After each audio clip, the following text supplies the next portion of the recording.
This video I'm going to show you how to do some basic ATV or motorcycle chain maintenance. I like to do this after every major ride weekend. The chain can actually start binding in spots a little bit like that, and you can actually feel how rough it is for the chain to move, and it shouldn't be like that. First thing I do is I get a jack stand or jack or milk crate or something, put underneath the swing arm guard, and then lift it up and inspect it. Check for any missing O-rings and make sure your master link is in good shape. You're going to want to check for excessive rust or any pieces that are missing.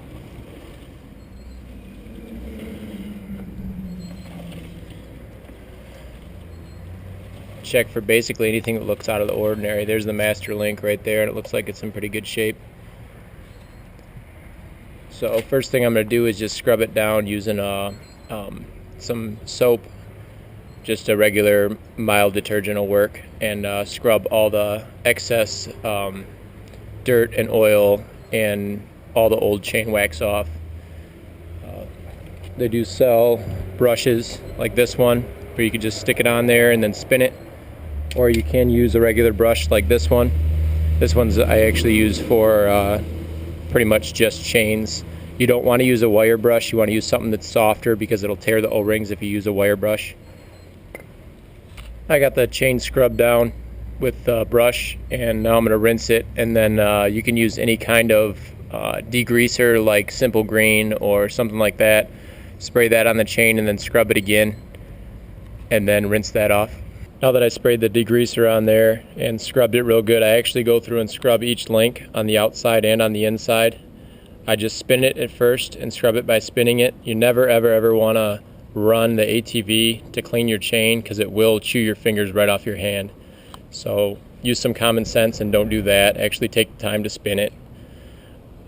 After I finish scrubbing it, rinsed it off again, then I'm going to use a towel and completely dry it. Make sure it's completely dry, the inside of the chain, the sprockets, the outside of the chain, and the sides of the chain. And then I'm going to spray it with chain wax. This is the chain lube I like to use. It's called chain wax. You got to shake it,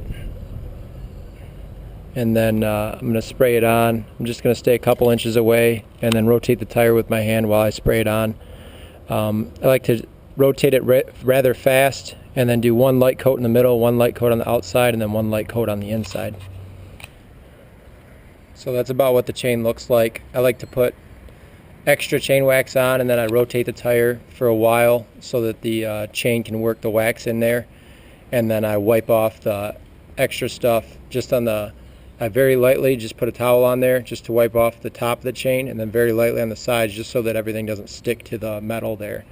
You want the lube to actually get down in where those O-rings are, and then in between where the outside of the chain meets that middle part right there. Those are the important parts where to get the chain lube. So I'm just going to keep rotating it and then wipe off all the extra lube that got down there and got on the sprocket and stuff like that. As for chain adjustment goes, you're going to want about a half an inch to a full inch of play in the chain up and down with the rider's weight on it. So this one has about 1.5 to 2 inches without me sitting on it. So with the rider sitting on it, you want about a half an inch to a full inch of play, and I believe that's with the chain cold. When the chain gets hot, it's going to stretch a little bit, so that number is going to be a little bit off. The way that you adjust the chain is by loosening this bolt with that nut on the end, and then there's another bolt right down here with a nut on the opposite end, and then these two lock bolts and lock nuts right here. You loosen the one up here and the one down here.